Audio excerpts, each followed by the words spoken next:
Roy here. The let them theory teaches one powerful lesson.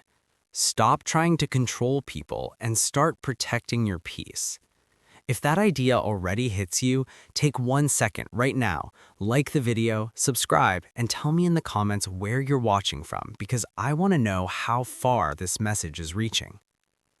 First lesson. Most stress in your life is not caused by events. It is caused by resistance. Someone doesn't text back and your mind begins working overtime.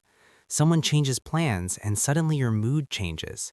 Someone misunderstands you and you feel the need to correct the story in their head. This book says the moment you feel emotional pressure rising, you say 2 words in your mind. Let them. Let them ignore you. Let them doubt you. Let them choose differently. The author explains that people's behavior is information, not an emergency, but we treat it like a problem we must solve. We analyze tone, timing, reactions, silence, and what looks like caring is actually control disguised as concern. Here's the truth. When you try to manage people's opinions, you lose ownership of your life. You start living in reaction mode. Your happiness becomes dependent on how others behave. And the brain loves this trap because it feels productive to think. Overthinking feels like action even when nothing changes. The book shares a simple realization. You cannot control what other people think, say, or do. That sounds obvious, but most of your emotional exhaustion comes from forgetting it daily. Imagine waiting for someone to treat you better so you can finally relax. You are postponing peace until someone else evolves. That is the contract you never agreed to consciously, but follow unconsciously. Most people miss this. Letting them is not giving up, it is gathering data. When someone shows you who they are consistently, believe the pattern instead of negotiating with potential. If a friend only calls when they need help, that is information. If a partner avoids difficult conversations, that is information. If coworkers exclude you from opportunities, that is information. Your job is not to correct their behavior. Your job is to decide your response. Why this matters? When you stop chasing clarity from others, clarity appears inside you. Because confusion often exists where acceptance is missing. You keep asking why they acted like that, instead of asking what you will do next. The book repeats a simple mental shift. Let them be who they are, so you can be who you are. Not who you must be to keep the peace, but who you choose to be to keep your peace. Let me give a real-life example. Someone cancels plans last minute. Normally, you would adjust, reassure them, maybe even comfort them. Internally, you feel disappointed but hide it. Next time, they cancel again. Resentment grows quietly. Now, apply the theory. You say, let them cancel. Then you decide differently. You stop building emotional expectations around unreliable behavior. You fill your time with people who respect it. Notice the power shift.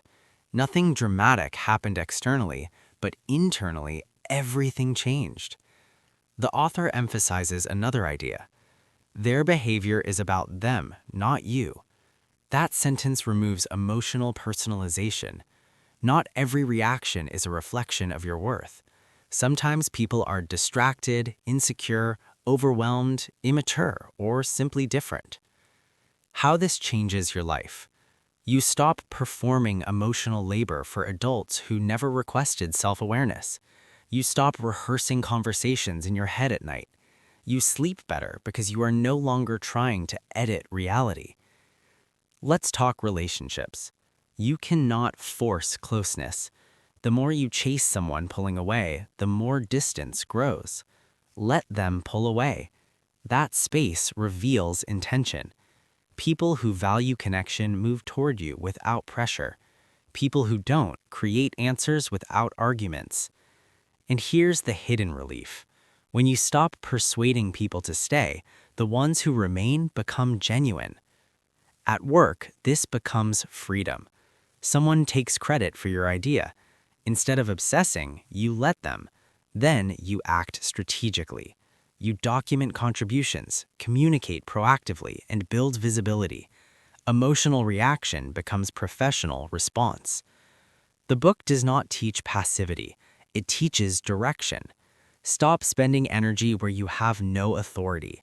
Spend energy where you have choice. Family situations become lighter too. You want loved ones to make better decisions. You explain, repeat, warn.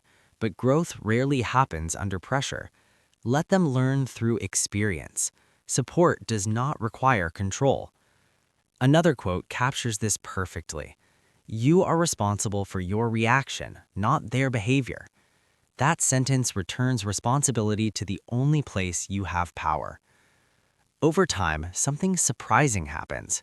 You feel calm around unpredictability because you are no longer negotiating expectations with reality. You accept patterns quickly and adjust accordingly. You also gain self-respect because boundaries become natural, not dramatic speeches, just different actions. Instead of saying, "Please value me," you move where value exists. And the final insight is beautiful. After let them comes let me.